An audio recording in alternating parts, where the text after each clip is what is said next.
আপোষহীনতায় তিনি, আপোষেও তিনি। বাংলাদেশের রাজনীতিতে তিনি এক নিঃসঙ্গ শেরপা।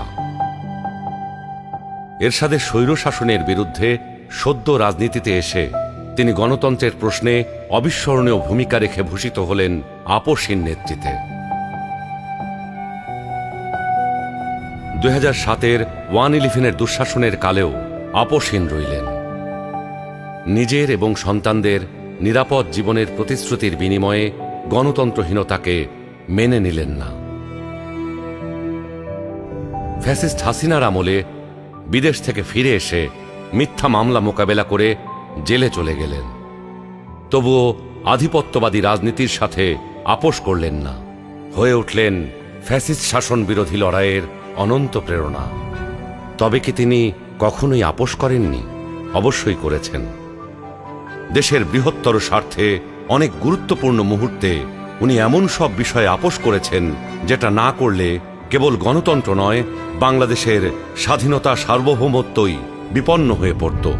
91 সালে তার পছন্দের প্রেসিডেন্সিয়াল পদ্ধতি ছেড়ে সংসদীয় পদ্ধতিতে চলে গেলেন বৃহত্তর রাজনৈতিক সমঝোতার স্বার্থে। বিরোধী দলের দাবির প্রতি শ্রদ্ধা জানাতে 96 সালে নির্বাচন করে অল্প কয়েকদিনের জন্য সংসদ অধিবেশনে বসে তত্ত্বাবধায়ক সরকার সংবিধানে যুক্ত করে ক্ষমতা ছেড়ে নির্বাচন দিয়ে বিরোধী দলে গিয়ে বসেন। 2008-এ একপেশে এবং অসমান নির্বাচনী ক্ষেত্রের কারণে পরাজয় নিশ্চিত জেনেও নির্বাচনে অংশ নেন গণতান্ত্রিক ধারাবাহিকতা রক্ষার জন্য।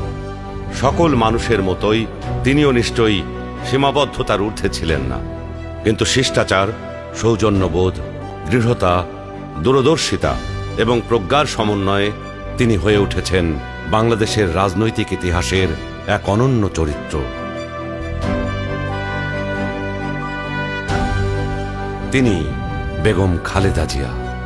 আমরা সকলকে বন্ধু হিসাবে দেখতে চাই, কিন্তু কেউ যদি আমাদের বন্ধুর বেশে প্রভু হতে চায়, সেটা আমরা কখনো মেনে নেব না, মানতে দিব না। আরো প্রভুত্ব বাংলাদেশের জনগণ স্বীকার করবে না।